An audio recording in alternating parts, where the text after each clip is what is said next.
여러분 안녕하십니까? EBS 초대석 정관용입니다. 끔찍한 흉악범죄가 끊이질 않습니다. 최근에도 스토킹 살해 사건, 또 사람을 살해해서 옷장에 시신을 유기한 그런 사건, 또 연쇄 살인 사건까지 이런 소식들 접하면 아주 몸서리를 치게 되죠. 자, 오늘 초대한 분은요, 30년 넘게 경찰에 몸담으면서 엄청나게 많은 흉악범죄자들을 검거해서 법의 심판대에 올렸던 분이고요. 지금은 한국범죄학연구소 연구위원으로 범죄에 대한 연구를 통해 검거율을 높일 방법을 지금 찾아내고 계신 분이고, 최근에 방송 출연도 많이 하셔서 아마 여러분 눈에 익으실 겁니다. 김복준 연구위원을 함께 만나겠습니다. 어서 오십시오. 네, 안녕하세요. 네. 네.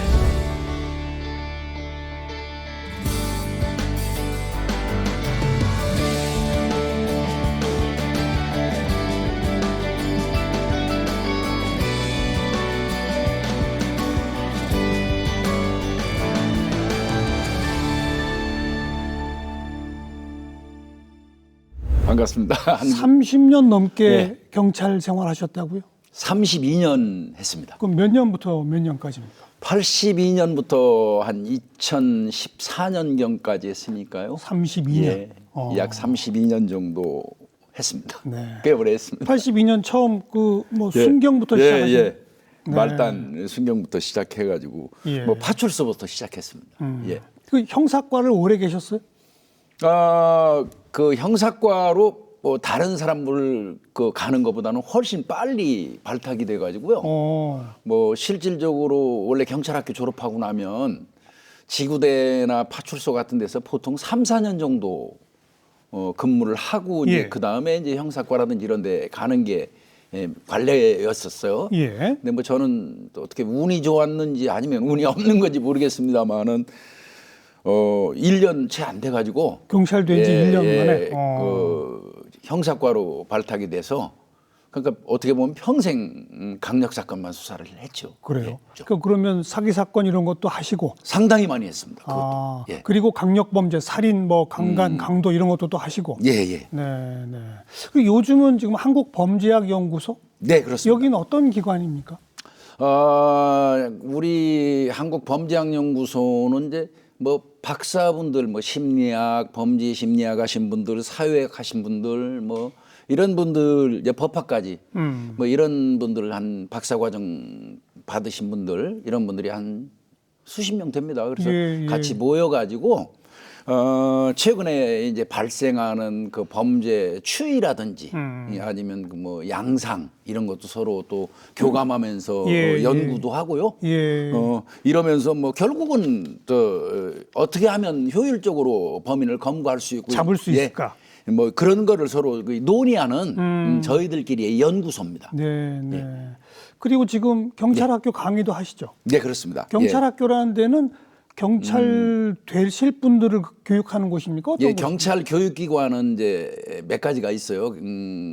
경찰 대학이 있고요. 경찰 대학 있죠. 이제 수능 봐서 가는 학생들이 가는 곳이고요. 또 거기 졸업하면 바로 경위로. 경위로 그렇죠. 오는 거고요. 이제 일반 이제 순경, 경장, 경사. 그러니까 경사 이하 경찰관들이 경찰에 최초에 입직을 하면 충북 충주의 그 수안보의 국립중앙경찰학교라고 있습니다.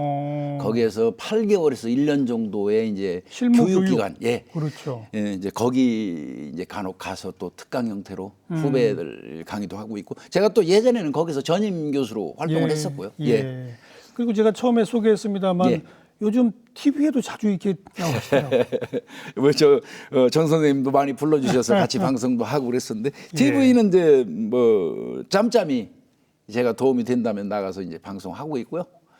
개인적으로 또 제가 또 개인 방송도 좀 그렇죠. 범죄 관련돼서 하고 있고 그렇습니다. 이 각종 흉악 범죄가 끊이질 않고 있다 보니까 이런 사건들이 터지면 이제 많은 분들의 그 이목이 집중되고, 그렇습니다. 그럼 아무래도 현장 경험 있으신 분들이 와서 좀 자세히 설명도 해주시고 이런 필요가 있기 때문에 그러신 거죠.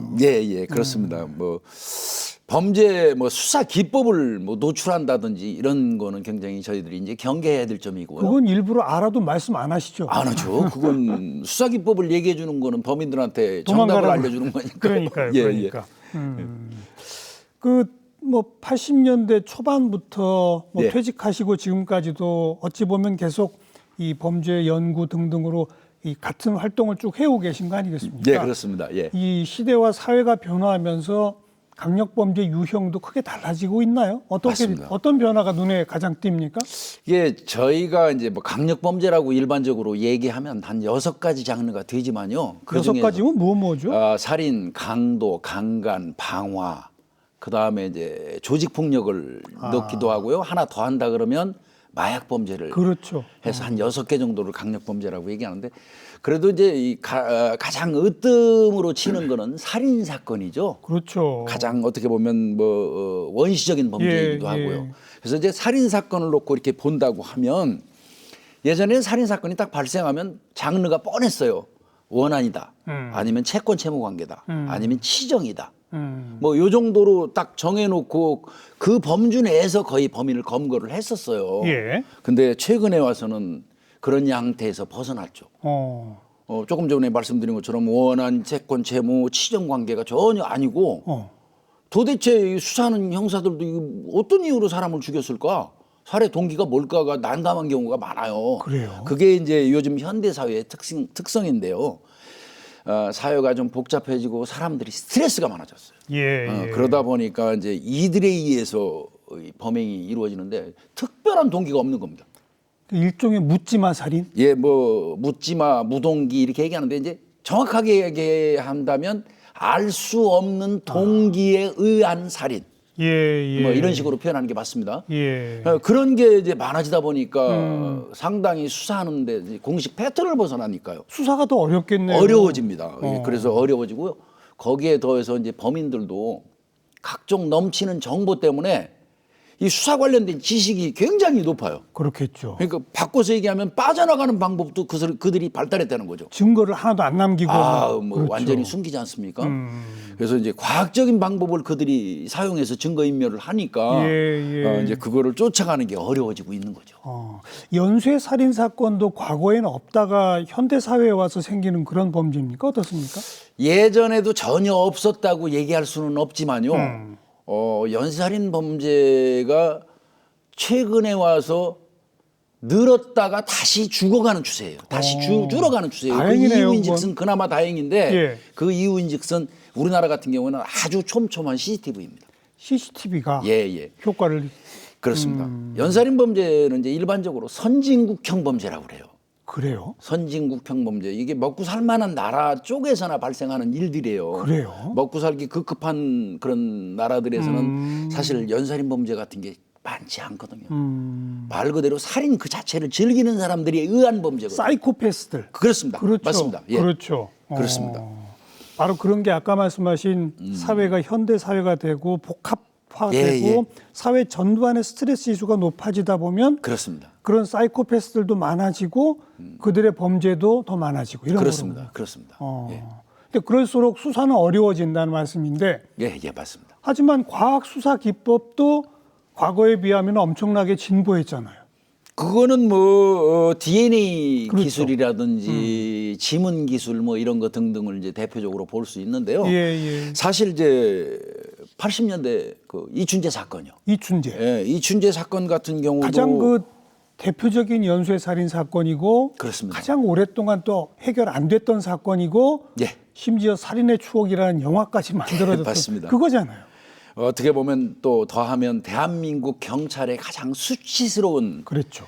사건이기도 했었는데요. 예. 궁극적으로는 검거가 됐죠. 그렇죠. 근데 이제 이춘재 사건이 일어났을 때만 해도 DNA 기술이 우리나라는 굉장히 미진했어요. 뭐 영화에 보면 뭐 DNA를 채취해 가지고 그 어느 외국으로 보내는데 이제 영화에는 뭐 미국으로 보내는 걸로 나오더라고요. 근데 맞아요. 사실 저희인데 그때 일본으로 보냈었거든요. 근데 그 보낸 이유가 뭐냐면요. 증폭 기술이 없었어요. 유전자 증폭. 예, DNA를 발견을 했는데 좁쌀만한 그 자국을 발견한 거예요. 근데 그거를 증폭을 시켜야지 과학적인 증거로 시료로도 쓰고 그다음에 재판정에 증거로도 올릴 수 있고. 그렇겠죠. 이런데 좁쌀만한 거를 소진해 버리면 재판에 제시할 수 있는 증거가 사라져 버리잖아요. 그렇죠. 그 증폭 기술이 그게 없어서 이제 일본으로 이렇게 보냈던 건데요. 예. 지금은 뭐 우리나라 뭐 저 DNA 유전자 증폭 기술은 거의 세계적인 수준이고요. 그렇죠. DNA 유전자로 개괄을 울린 게 또 설의 영아 살인 사건 같은 것도 프랑스 경찰에서 우리나라 굉장히 어떻게 보면 과학 수사가 미진하다고 봤었는데 그 서울의 설의마을. 예, 설의마을 그거 프랑스 경찰에서 깜짝 놀랐다는 거 아닙니까? 대한민국 경찰의 그 DNA 증폭 기술 보고 그렇죠. 그런 게 이제 비약적으로 발전했고요. 지문은 뭐 압도적으로 아마 저희가 우리나라가 세계 1위일 겁니다. 쓰나미 사태 났을 때요. 그 다른 선진국이라는 나라들이 와가지고 못 찾는 거 우리가 개발한 그 지문 기술로 그 많은 시신들 거의 사람 다 찾아줬습니다. 그랬어요. 예. 우리나라가 압도적으로 그거는 뭐 1위입니다. 1위. 그 DNA 바로 그것 때문에 33년 만에 이춘재를 잡을 수 있었던 거 아닙니까? 그렇습니다. 그 연쇄 살인 사건의 범인으로 딱 지목할 수 있었던 거 아닙니까? 그렇습니다. 그게 이제 보관을 잘했던 거예요. 결과적으로. 그렇죠, 그렇죠. 그 당시에 이 피해자의 옷가지라든지 하는 그 물건들을 보관을 잘했던 건데 그 당시에는 그 기술로 거기에서 DNA 도출을 못했던 겁니다. 그렇죠. 그런데 이제 한참 지난 다음에 최근에 발달한 증폭 기술을 이용해서 이제 그 DNA를 도출하게 된 거죠. 그렇죠, 그렇죠. 예. 그렇게 DNA를 딱 추출해 갖고 있다가 네. 다른 사건으로 잡힌 사람을 보니까 일치하더라. 뭐 그런 경우 이러면 이제 아주 100% 법정에서 인정되는 증거가 되는 거죠. 맞습니다. DNA 기술은 100%는 아닙니다. 원래 정확도가. 그래요? 99.99999 16자리까지 예, 정확도니까 거의 100%라고 볼 수 있죠. 예. 이춘재 같은 경우도 뭐 계속 그 DNA가 나왔음에도 불구하고 범행 부인하다가요. 처음에는 부인했었죠. 예, 가서 수사관이 얘기했습니다. 5차, 7차, 9차 피해자 유품에서 당신의 일치하는 DNA 나왔습니다 하니까 그렇죠. 더 이상 말 못하고 손들은 겁니다. 네. 예.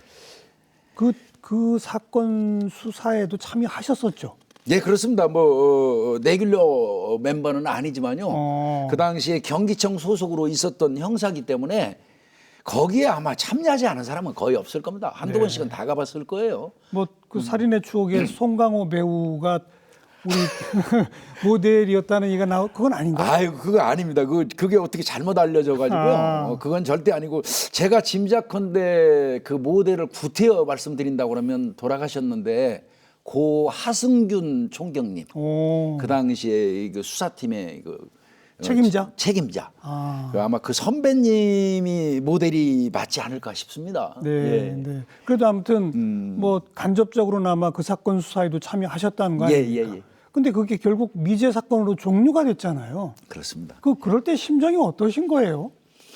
그거는 뭐 아까 제가 서두에 말씀드렸지만 이거 경찰이 궁극적으로 검거를 그것도 더더군다나 1차부터 10차까지 10사람의 무고한 생명이 사라졌는데 그거를 대한민국 경찰이 검거를 못한다는 건 이건 대한민국 경찰의 수치죠. 이후 여하를 막론하고 그래서 굉장히 어려웠고요. 아마 우리 그 하승균 전 선배님도요. 그 사건 해결 못한 거 자체 때문에 아마 일생 동안 빚진 마음으로 죄진 마음으로 이렇게 사셨던 걸로 알고 있습니다. 그러다가 이제 이춘재가 확정적으로 잡히고 그 연쇄 살인범이라고 된 게 2019년이 아닙니까? 네, 그렇습니다. 그때 느낌이 어떠셨어요? 또 하승균 총경님 그때는 살아 계셨나요? 그럼요. 제가 잃어버리지도 않아요. 그 검거됐다는 날 제가 소식을 딱 듣고 바로 그 하 선배님한테 전화 드렸어요. 그랬더니. 전화 딱 받으셨는데 벌써 뭐 지금 그렇지 않아도 나 이제 경기경찰청으로 들어가는 길이야 이렇게 말씀하시는데 목이 메어 있고요. 울먹이시더라고요. 그래서 둘이서 그 통화 한참 했어요. 이제 하 선배님하고는 그 사건 해결 못하고 그 이후에도 가끔씩 만나가지고 이 공소시효가 도과돼서 지나갔죠. 이제는 범인을 검거해도 처벌할 수 없는 그런 안타까움을 저희 둘이서 많이 얘기도 했었어요. 그럼에도 불구하고 그래도 검거해서 국민들 앞에 세우기는 해야 된다. 이 범인을 이제 이런 얘기를 많이 했었는데 그게 풀어지니까요. 하 선배님이나 저나 뭐 그 감격은 뭐 이루 말할 수 없죠. 뭐 한참 전화하면서 울었던 것 같습니다. 예. 그 공소시효도 조금 제도가 바뀌었죠? 아, 예, 바뀌었습니다. 그러나 이제 이 그 이춘재 사건 같은 경우는 공소시효가 만료가 됐죠. 아하. 대환이법이 이제 발효된 거는 그 이후고요. 그 이후에요. 예, 예. 그러니까 거기에 그 해당이 안 되니까. 그 이후에 벌어진 사건에 대해서만 예, 2010년 사건 기준으로 그렇죠. 다르기 때문에. 그 이후 사건은 이제 살인 같은 경우 공소시효가 없는 거죠. 예, 예, 그렇습니다. 그러나 그 이전에는 공소시효가 있었던 것이고. 그러니까 이춘재 사건은 86년 9월에 그렇죠. 발생해서 91년 4월에 마지막 범죄거든요. 예, 예. 그러니까 2000년대, 2007년, 10년 단위로 보고 있으니까 그 이전 사건은 공소시효가 적용이 됐던 거죠. 그렇죠. 예. 지금 이춘재 사건 말고 예. 우리 위원님께서도 개인적으로 좀 특별히 회한에 남아 있는 해결 못한 사건 있을 것 같아요. 있습니다.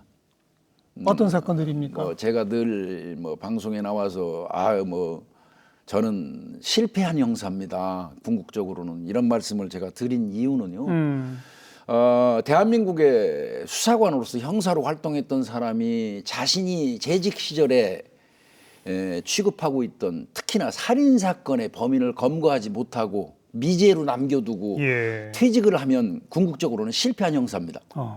저는 이제 저로 하여금 영원히 실패한 형사라는 오명을 지금 주고 있는 사건이 2003년도에 포천에서 발생했던 여중생 매니큐어 살인 사건이 있습니다. 왜 매니큐어라고 불리셨습니까? 범인이 여중생을 납치해서 어느 장소에선가 살해하고 난 이후에 배수구에 유기하면서 손톱과 발톱에 빨간 매니큐어를 칠해놨습니다. 범인이 칠했어요. 예, 범인이 칠했습니다. 왜 그러냐면 이 매니큐어 칠한 자국을 보면요 옆으로 칠했습니다. 아하. 정교하지가 않아요. 일반적으로 이 결대로 칠하거든요. 여성들 스스로 그렇죠, 칠하면. 그렇죠. 근데 옆으로 칠해가지고 또 많이 묻어 있고요 주변에. 그래서 이거는 그냥 막 100% 거칠게 대충 칠했군요. 그렇습니다. 100% 범인이 칠한 거고요. 그래서 이제 매니큐어 살인 사건인데 그 사건을 제가 맡아가지고 하다가 참 안 풀렸고요. 그 과정에서 슬프게도 저하고 같이 근무하던 동료가 스트레스로 극단적인 선택을 아이고. 했습니다. 그래서 그런 일도 또 있었군요. 그래서 그 친구의 한을 풀기 위해서라도 우리가 꽁꽁 가자. 예. 그렇게 예. 다짐을 했는데도 예. 검거를 현재까지 못했고요. 저는 진짜 솔직히 심지어는 하도 할 게 없어서요. 그 아이의 방에 들어가서 그 아이 이불을 덮고 한 이틀 정도 잠도 잡았어요. 꿈이라도 꾸고 싶어서요. 아이고. 꿈속에서라도 누가 아이고. 죽였는지 말해 줬으면 좋겠다는 생각이 들어서. 근데 그런 꿈마저도 안 나타나더라고요. 그래서 저한테는 그게 평생의 한이기도 하고요. 아픈 사건입니다. 근데 저 포기한 건 아닙니다. 지금도 여전히 제 나름대로 제보도 받고 있고요. 예.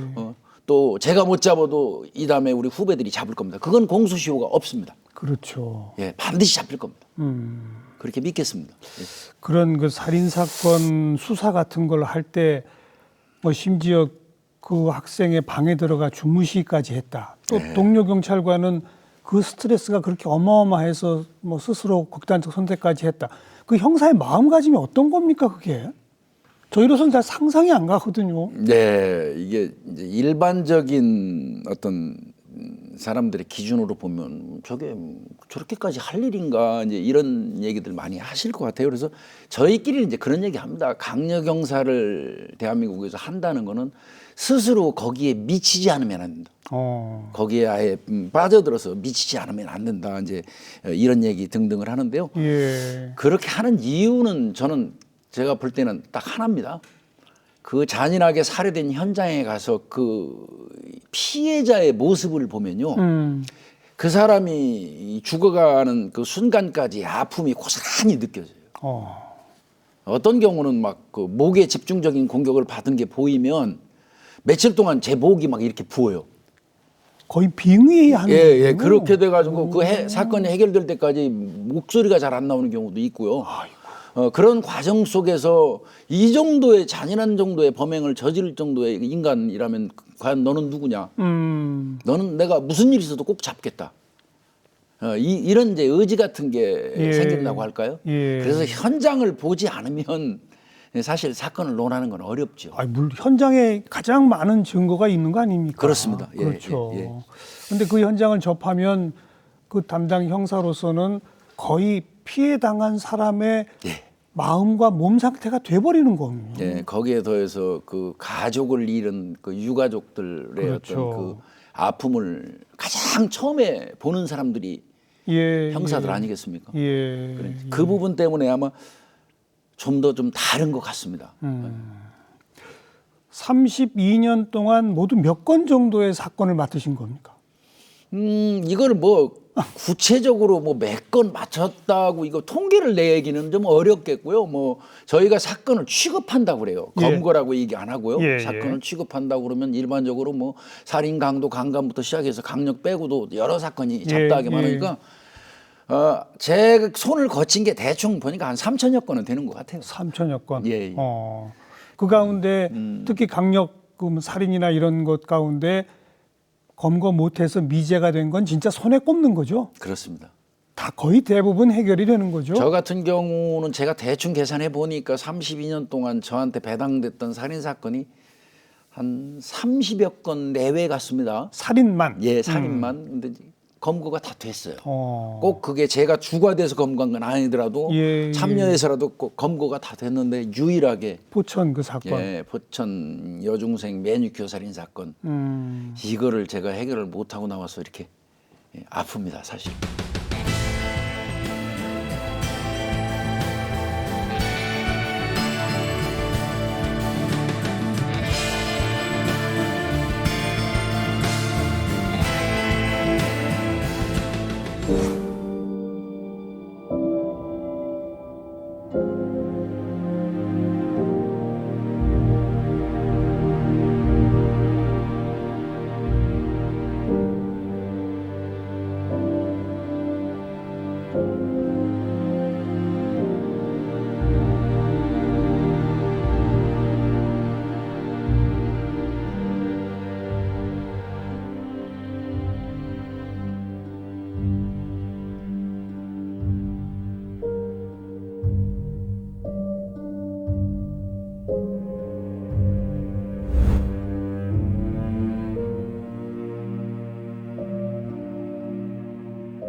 원래부터 경찰관을 하고 싶으셨습니까?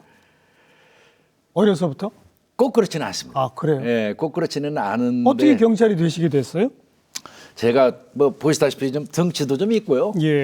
또 뭐 친구들하고 앞장서는 그런 스타일이기도 합니다. 뭐 하는데. 근데 제가 어려서부터 이렇게 청소년기 이렇게 지나면서 보니까 싸움을 꽤 많이 했더라고요. 그리고 그 싸운 것 때문에 학교에서도 많이 혼도 나고 뭐 심지어는 경찰 조사도 받아봤고. 근데 또 곰곰이 생각해 보니까 누군가가 저한테 시비를 해가지고 직접적으로 시비를 해서 싸운 적이 단 한 번도 없어요. 그럼 왜 계산해 봤더니 오지랖이라고 합니까? 지나가다가 저건 아니에요. 그래서 남의 일에 개입해가지고 꼭 그 싸움이 돼서 궁극적으로 조사는 제가 받게 되더라고요. 거의 다 그랬어요. 그래서 이게 합법적으로 잘못된 거를 응징할 수 있는 방법은 없을까? 이런 생각도 좀 해봤어요.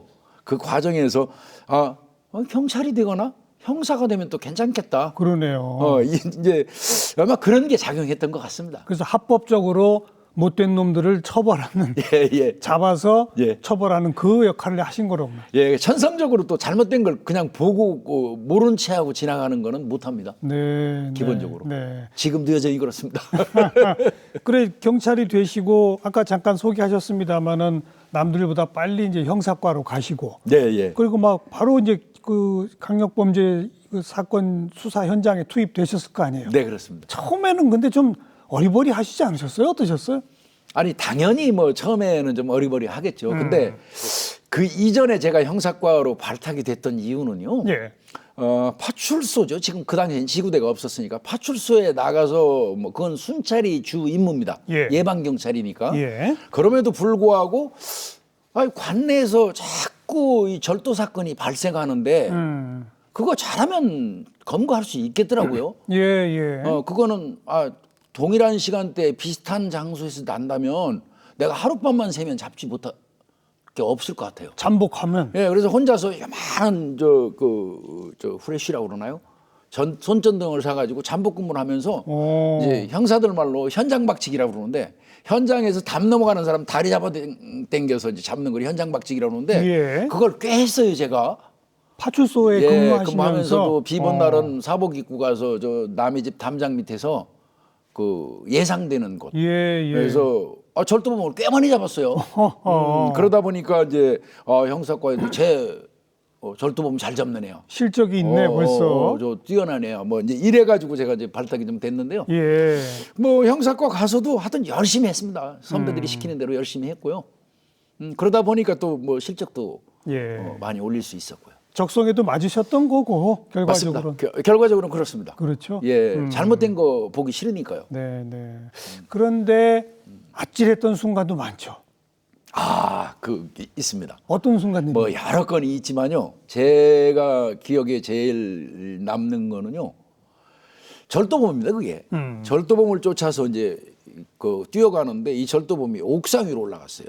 근데 예전에 집들은 이제 그 집장 사시는 분들이 동일하게 쭉 전화가지고 예.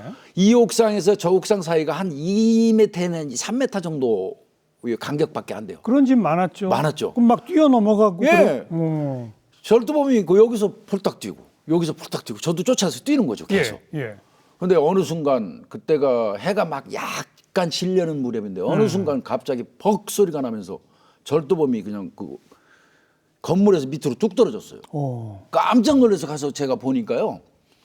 건조대 있죠. 옥상에 그 빨랫줄 건조대. 예. 거기에 뛰면서 이 친구가 목에 걸린 겁니다.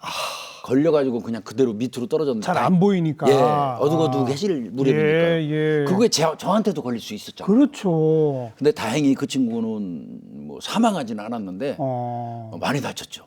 그 상태에서 검거해서. 지금도 그 생각을 하면요.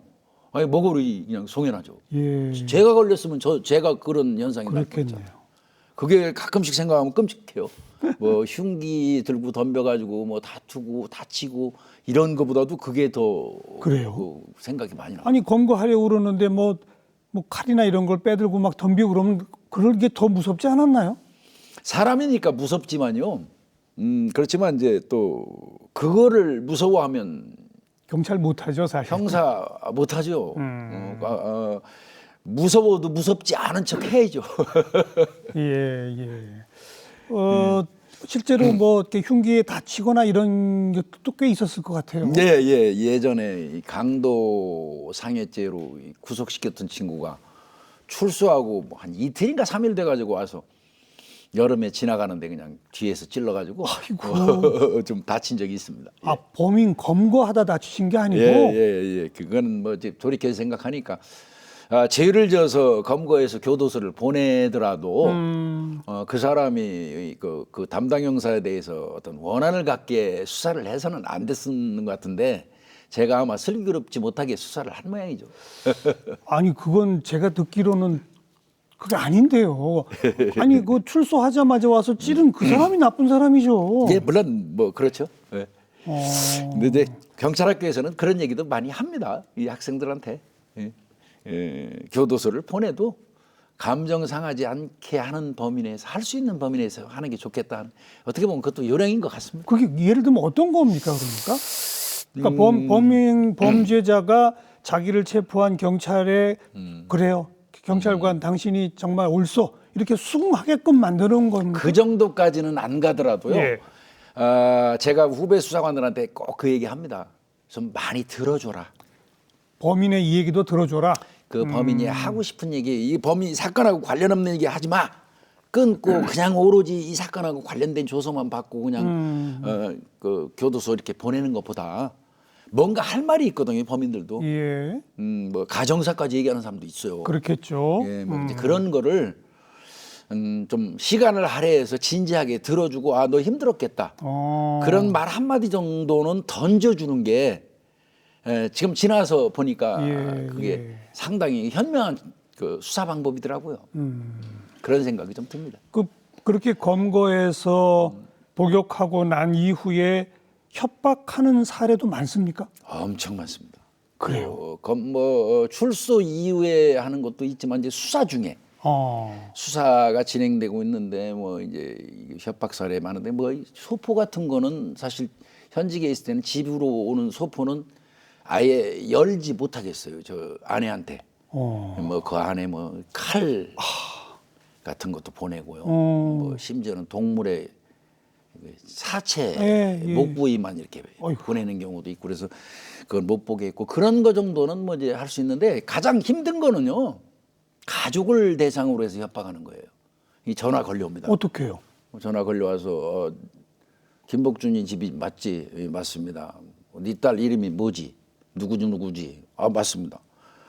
걔는 아침에 학교 갈 때 몇 시에 나와서 어느 경로를 통해서 어디로 가고 학교 가지. 아이고. 학교는 몇 시에 끝나고 나와서 피아노 학원을 가지. 아이고. 뭐 이런 아이의 일정 동선을 쭉 읊어요. 그럼 협박하는 거 아니죠. 얼핏 들으면 그래놓고 그냥 전화 딱 끊어버리면요. 그게 협박이죠. 맞습니다. 근데 그 순간부터는 뭐 이건 뭐 그냥 아득하죠. 뭐 이사해야 됩니다. 이사를 많이 다니셨겠어요? 한 3, 40분 넘게 되겠습니다. 아 그래요? 가능하면 이사하는 게 좋습니다. 그 경우는 아이의 어떤 인적사항을 알 정도가 된다면 이미 우리 집은 파악이 된 거고요. 그렇다면 뭐 그게 완벽하지는 않더라도 이사하는 게 좋거든요. 참 그게 가장 저는 힘들었던 것 같습니다. 아니 그러니까 부임지가 바뀌어서 이사를 가는 것 외에도 그런 협박을 피해서 이사 다니는 것들이 그렇게 많군요. 예, 가능하면 뭐 피해서 이사 가는 것도 괜찮거든요. 아 이사하셔야죠 그건. 예. 그리고 가능하면 어떻게든 그 주소가 노출되지 않게 해야 되겠네요. 그래서 형사들이 가능하면 자기 집을 공개 안 합니다. 그리고 공개하면 안 되죠. 예, 형사들이 가능하면 자기 집 공개 안 하고요. 형사한테 사복을 입히는 의미도 그겁니다. 일반인인 것처럼 보이라는 거거든요. 그래서 형사가 이제 언론에 자주 노출되고 막 얼굴이 알려지는 거를 굉장히 극도로 꺼려하잖아요. 현직 경찰들은 또 그러면 안 되죠. 불편하거든요. 집에 귀가하실 때도 좀 누가 내 뒤를 밟나 이렇게 좀 신경 쓰이실 것 같아요. 그건 습관돼 있습니다. 형사들은 그 습관돼 있습니다. 차에서 내리는 순간 뭐 이미 좌우로 다 살펴보고요. 별명이 두리번이에요. 하도 두리번거려가지고 그 버릇이 지금 방송 나와서 정 선생님하고도 지금 뭐 몇 번째 하는데 이렇게 좀 집사람이 모니터 가끔 하거든요.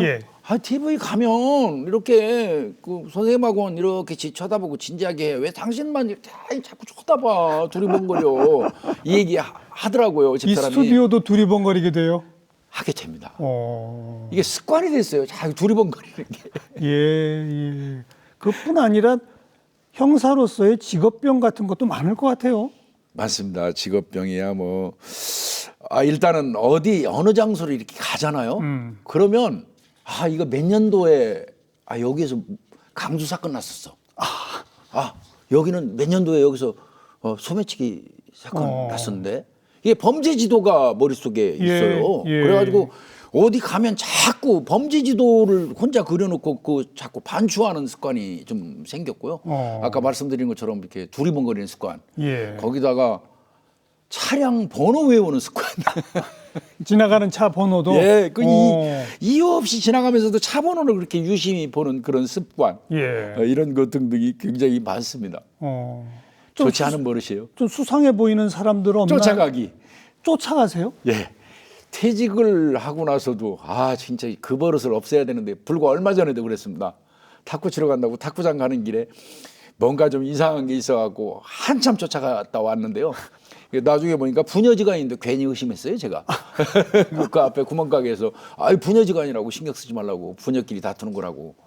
그래서 괜히 쫓아갔구나 이제 그러고 왔는데 그런 습관. 그게 참 안 고쳐집니다. 아니 퇴직 후에도 그래서 누군가 범인을 이렇게 잡거나 경찰에 인계해 주신 일들이 있을 것 같아요. 아, 그런 적은 좀 있습니다. 좀 의심스러운 게 있어서 제보해 준 것도 있고요. 예, 예. 어떤 그 지하철 앞에서 그 여성을 상대로 해서 막 폭행하는 친구가 있었어요. 근데 뭐 주변에 사람들이 꽤 있는데 너무 기세가 등등하니까 누가 뭐 말리지 않더라고요. 근데 저는 그거 못 보거든요. 예. 현직 신분이 아닌데도 가서 제압을 좀 했습니다. 당연히 제압하는 과정에서 반항하니까 어떤 일정 부분의 물리력을 행사했고요. 예, 예. 그래서 그거는 이제 종결이 됐는데 그 친구가 계속 저를 상대로 뭐 고소니 뭐니 해가지고 애는 먹었습니다만은 뭐 그건 뭐 당연히 할 일 한 거기 때문에 문제 없었고요. 네. 근데 이제 귀찮긴 하죠. 그래도 아무튼 퇴직 후에도 그런 네. 현장을 보면 절대 못 지나가겠더라. 예, 못 지나갑니다. 심지어는 뭐 그 가까운 곳에서 살인 사건이 발생하면 그 현장도 갑니다. 퇴직 신분인데. 예, 현장 검증이 종료됐으면 예, 예. 그 이후에 가봅니다. 이 포천 뭐 고무통 그 살인 사건 뭐 이런 데도 현장을 제가 꼭 가요. 예. 가서 봐야지 좀 마음이 편해요. 하긴 또 지금 후배 일선에 뛰는 경찰들이 선배님한테 자꾸 문의도 하죠. 예, 가끔씩은 뭐 큰 사건들이 나면 후배들이 아유 선배님 생각은 어떻습니까 하고 뭐 이렇게 의견을 묻는 경우도 꽤 있어서요. 예. 또 그런 것도 조언도 해주려면 끊임없이 공부해야 할 것 같습니다. 이 검거하는 과정에서 가장 격렬하게 저항하는 그런 범인들은 주로 어떤 사건들의 범인들이 제일 격렬합니까? 격렬하게 뭐 어떤 무기를 들고 덤비는 범죄자들은 아무래도 조직폭력배들이 조폭들. 많겠죠. 뭐 예. 그들이야 뭐 이른바 얘기하는 뭐 일본도 들고 덤비고요. 뭐 진짜 그 무서운 흉기, 그 자전거 체인 같은 거 이런 거 들고 덤비면 소름 끼치죠. 근데 그거는 뭐 그래도 그나마 의뢰에 있을 수 있는 일이고 대비를 하는데요. 저희들이 제일 좀 불편하게 생각하는 건 마약 사범이에요.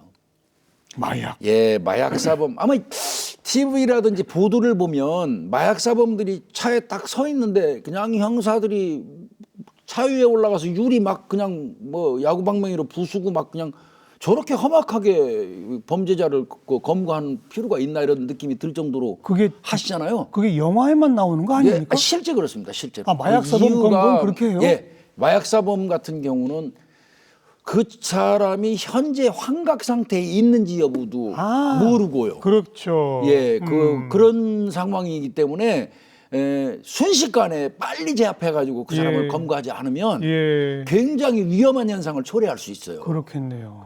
이 환각 상태에서는 무슨 짓이든 하잖아요. 그래서 형사들이 그 마약 사범 검거할 때는 굉장히 긴장하고요. 예. 저는 그런 거 봤어요. 주사기 쓰잖아요. 그렇죠, 그렇죠. 주사기로 담당 형사를 허벅지 부위를 찌르는데요. 거의 다 깊이 박혔어요. 그 큰 게. 그 이후로 그 형사가 한동안 그냥 트라우마가 걸려가지고. 그 주사기 안에 마약이 들었던가요? 또 잔류 그 마약도 있을 수 있고요. 그런 게 있어서요. 이 마약 사범들 검거할 때 굉장히 형사들이 그렇죠. 뭐 약간의 공포를 느끼죠. 이거 어떻게 해야 됩니까? 조직적으로 마약 사범들이 움직이면 경찰이 조금 더 집중적으로 조직적으로 수사하면 좀 막아낼 수 있지 않을까요? 나름대로는 지금 이제 온라인을 통한 그 마약 거래, 뭐 던지기 수법이라든지 이런 거 등등이 있어서 이제 경찰이 사이버 역량을 좀 강화를 하고 있어요. 그래서 이제 많이 효과는 보고 있는데 제가 생각할 때 마약 사범의 가장 그 효율적인 거는 상선을 따는 겁니다.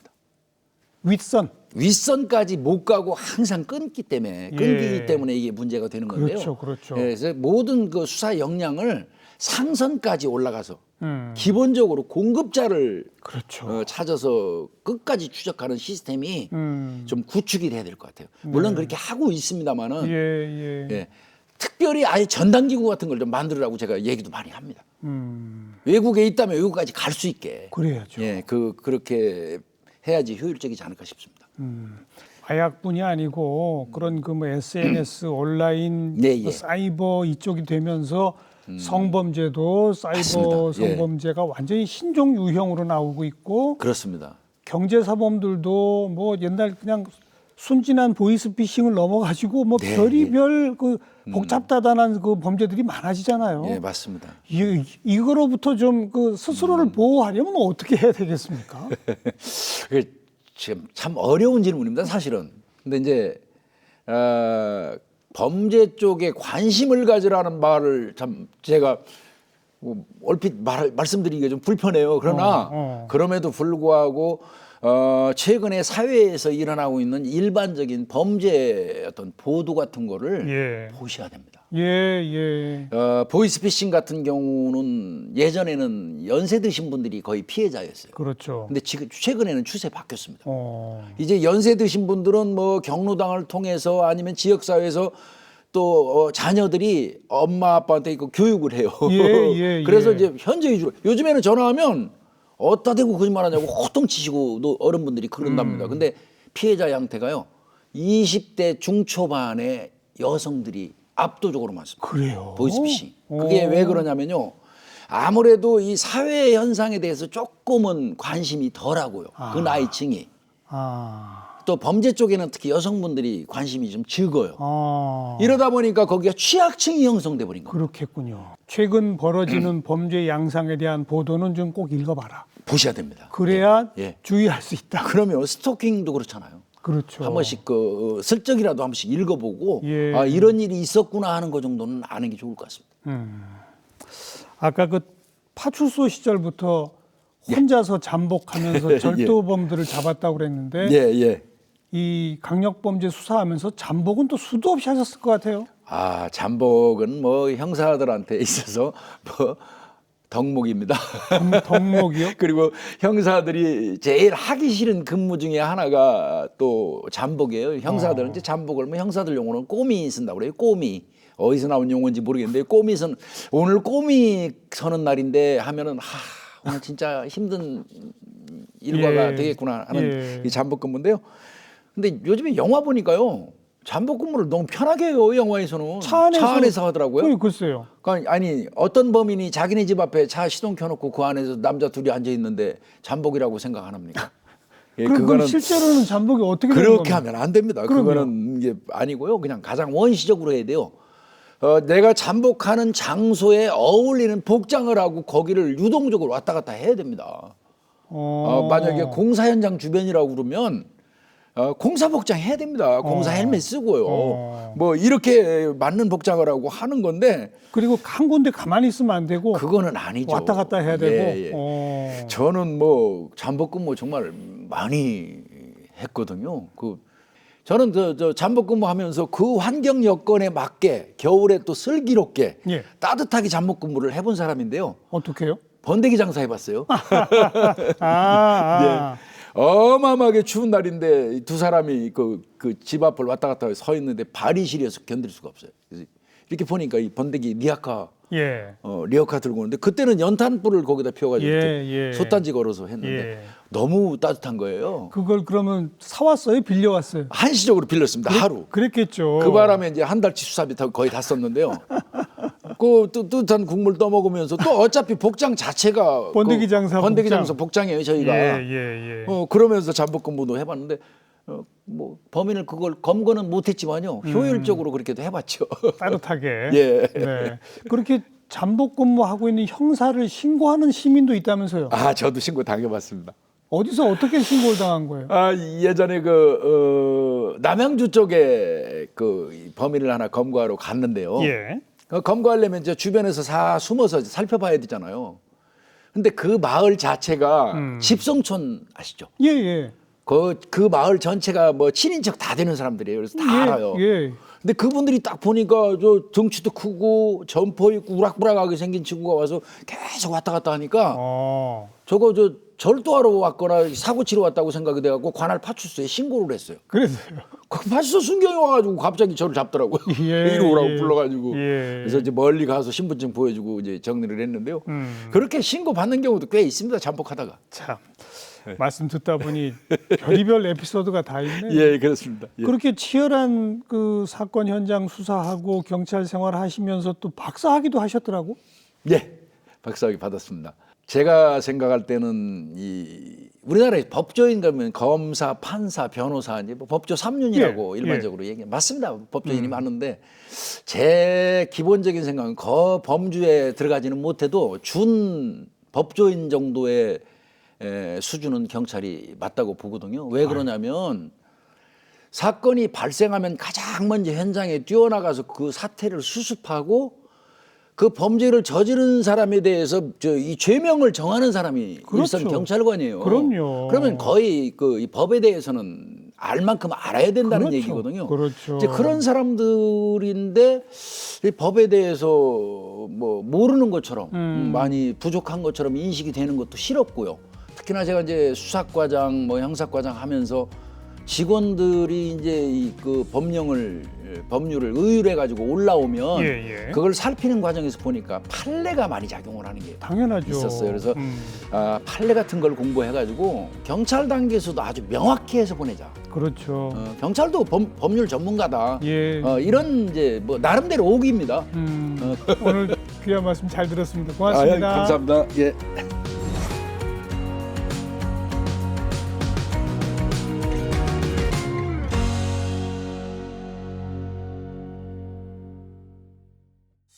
네, 요즘 자주 벌어지고 있는 이 범죄 행각에 대한 보도들, 특히 뭐 사이버를 이용한 각종 뭐 금융 사기 이런 범죄들 여러분 꼭 좀 챙겨 보시고요.